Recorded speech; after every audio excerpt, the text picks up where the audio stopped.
Well, good morning, everyone. Happy Wednesday, halfway through the work week. I'm Tim Pham. And I'm Nicole Lagoo. We want to get right to breaking news this morning. New overnight, the U.S. carried out strikes on Iran and revoked a license that allowed the sale of Iranian oil.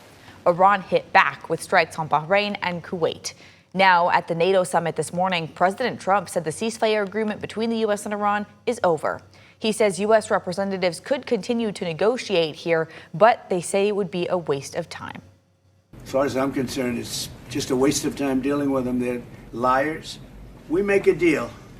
And if I make a deal with him, we have a deal. And he goes out, he talks. We make a deal. Everyone's agreed. No nuclear weapon. We make a deal. They go outside, talk to the press. They say, we never even talked about it. There's something wrong with them. They're cuckoo. As far as I'm concerned, it's over. Because of all of this, there are now concerns that the wider conflict in the Middle East could start again and oil prices could go back up. And right now, President Trump is meeting with Ukraine's President Volodymyr Zelensky. Trump is hopeful he can help work out an agreement between Ukraine and Russia to end their conflict, which has been going on now for more than 4 years.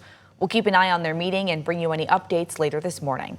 Now, though, we want to get a look here locally at the weather with Jenny Power. So, Jenny, obviously, we're under a red flag warning right now. We're also under that KREM 2 weather impact alert for elevated fire risk. And you're also tracking lightning now? Yeah, that's right. In fact, a special weather statement has just come in from the National Weather Service. And so what's happening weather-wise is this cold front moving through today. It's picking up our winds. That's why we are seeing critical fire danger. But right now, it's even bringing us some isolated thunderstorms, which the Spokane area is currently under that special weather statement as we're seeing a storm move from Cheney headed toward I-90 and into Spokane Valley with wind gusts of 30 miles per hour. And it's even been bringing some pea-sized hail. So be aware of that if you are headed out soon. We've also been seeing, yes, those lightning strikes, which are not ideal when we are faced with critical fire weather danger. So today we're under that weather impact alert because of the combination of dry conditions and gusty winds, meaning new fires could start and spread easily. So again, seeing the lightning so far this morning,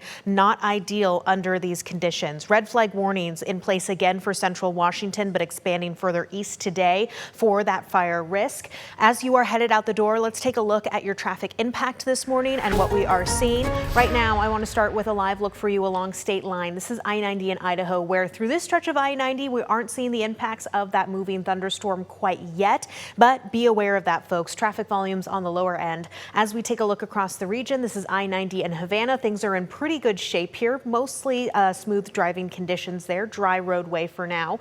Taking a look at our traffic maps, we are in the green. So as far as average drive times go, that's where we're sitting. No major collisions to report to you at this hour. Tim? All right, Jenny, and another traffic alert for drivers in North Idaho. Today, there's a change of traffic flow at I-90 and the State Highway 41 interchange. KREM 2's Brandon T. Jones is live with the details this morning. Brandon, what should we know? Good morning, Tim, Nicole. Of course, this interchange, this road, this section here in Post Falls in Idaho gets pretty busy in terms of the amount of traffic volume. You've been able to see the cones, all of the signage here in place. Tonight, there's going to be some overnight closures, but this is the sign that all of this construction, all of this effort over here is almost officially done. So take a look right now at your screens. The first image is going to show the new route drivers can expect on eastbound I-90, which allows vehicles to access the new eastbound on-ramp directly from State Highway 41. With these final updates, ITD will have some nighttime lane closures on I-90 throughout the week. Those are in place from 8 p.m. until 5 a.m. in the morning. Tonight, the I-90 westbound off and on ramps will be closed overnight. Tomorrow, July 9th, the I-90 eastbound off ramp will be closed overnight as well. But after that, ITD is asking drivers to pay close attention to the new signage, the new markings in place, and that'll help this new transition into this new traffic route be a little bit smoother. For now, though, reporting live here in Post Falls, Brandon T. Jones, KREM 2 News. Happening tonight, the Idaho Transportation Department is hosting their final open house for the Rathdrum Prairie Transportation Study. It starts at 4:30 and goes until 7 at the Kootenai County Fairgrounds. So the study is used to help shape the future of roads and highways across the Rathdrum Prairie. If you can't make it in person, you can submit feedback on the ITD's website. There was a hit and run on I-90 near Ritzville around 10:30 last night. Washington State Patrol says 3 vehicles were involved. The driver of the first vehicle was traveling eastbound on I-90, hit a deer, and then stopped in the left lane. The driver of the second car was also going eastbound when they hit the other car, partially blocking both the left and right lanes. The driver of the truck was going eastbound when they hit one of the cars in the right lane and then continued on.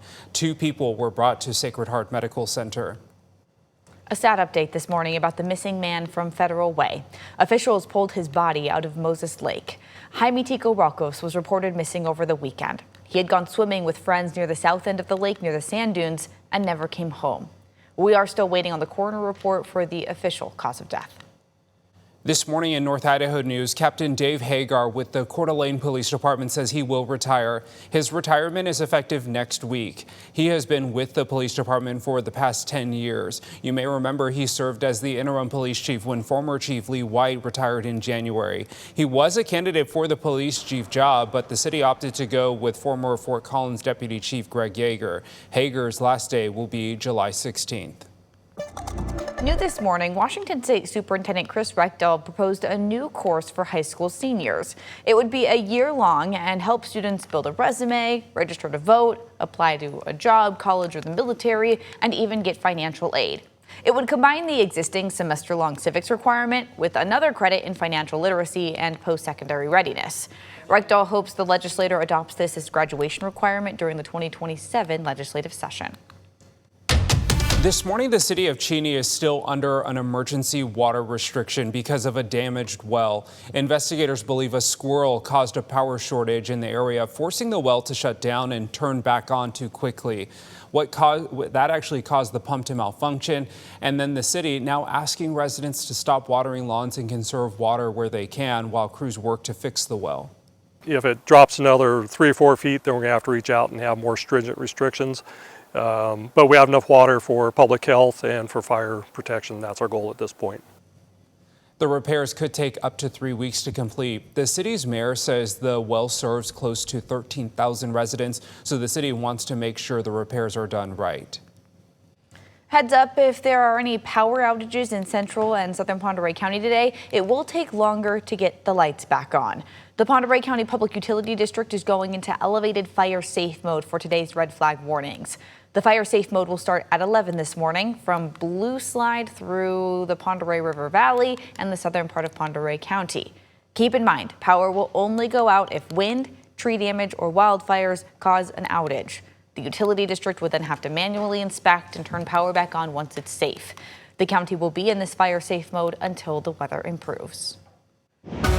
And right now, a strong, fast-moving thunderstorm is moving through parts of Spokane and expected to impact I-90 here within the next few minutes. This storm is moving at 50 miles per hour here, and it's radar indicated. Within this storm, it was recently just over Cheney, but within it, we have seen wind gusts in excess of 30 miles per hour, pea-sized hail, which we even heard on our studio's roof just a little bit ago. And we've also been seeing some observed cloud-to-ground lightning within this quick-moving thunderstorm. So if you are headed out soon, be aware that we are seeing hail within this as well as that cloud to ground lightning. We've also seen thunderstorm activity up in North Idaho. This is something that I'm keeping a very close eye on, considering we're faced with critical fire weather danger as our winds are going to be gusty, especially into this afternoon. So for the latest updates, I'm going to keep tracking this for you. But if you're headed out soon, that quick moving thunderstorm is impacting the Spokane Valley and Post Falls area here within the next half hour.